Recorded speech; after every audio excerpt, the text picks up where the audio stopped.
श्री सार्थ तुकाराम महाराज गाथा अभंग 1121.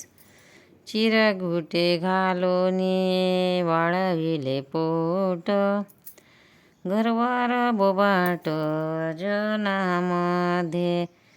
चिरकुटे घालोनी वाळविले पोट, घरवार बोबाट जनामध्ये. लोटकेची डोहळे दाखवी प्रकार, दूधस्तनी पोर पोटी नाही. लटिकेची डोहळे दाखवी प्रकार, दूधस्तनी पोर पोटी नाही. तुका म्हणे अंती वांजतीची खरी, फजिती दुसरी जनामध्ये. तुका म्हणे अंती वांजतीची खरी, फजिती दुसरी जनामध्ये. अर्थ: एका स्त्रीने पोटावर चिरकुटे बांधून ते वाढलेले आहे असे दाखवले आणि आपल्याला दिवस गेले, आपण गर्भार आहोत असा बोंबाट जनामध्ये केला. तिने डोळे लागण्याचे सोंग केले, पण तिच्या पोटात पोरही नाही आणि स्तनामध्ये दूधही नाही. अखेरीस ती वांजच आहे असे उघडकीस आले आणि लोकांमध्ये तिची फजिती झाली.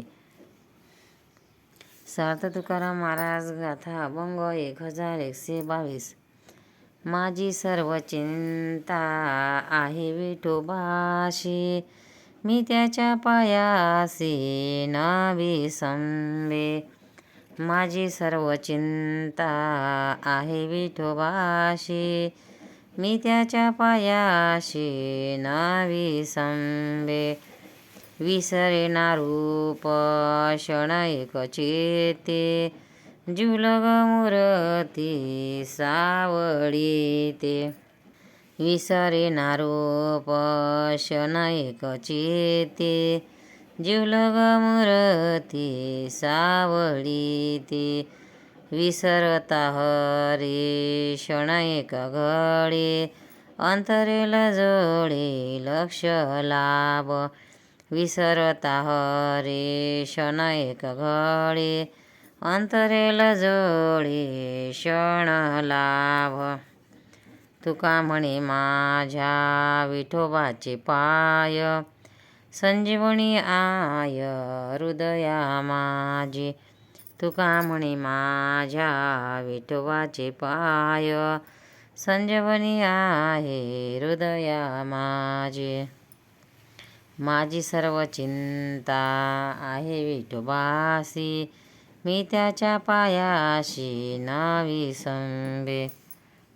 महाराज म्हणतात, अर्थ: माझी सर्व चिंता विठोबाला आहे, मी त्याचे पाय विसरत नाही. मी सावळी मूर्ती माझ्या जीवाला आवडणारी आहे व जे रूप माझ्या चित्तात आहे त्याचा विसर मला क्षणभरही होत नाही. तसा विसर झाला तर मोठ्या लाभाला मी अंतर येईल असे मला वाटते. विठोबाचे पाय हीच अमृत संजीवनी माझ्या हृदयामध्ये सर्व काळ आहे. पंढरीनाथ महाराज की जय. तुकाराम महाराज की जय. लाईक करा, शेअर करा, सबस्क्राईब करा. जय हरी विठ्ठल. याच्या पुढच्या व्हिडिओमध्ये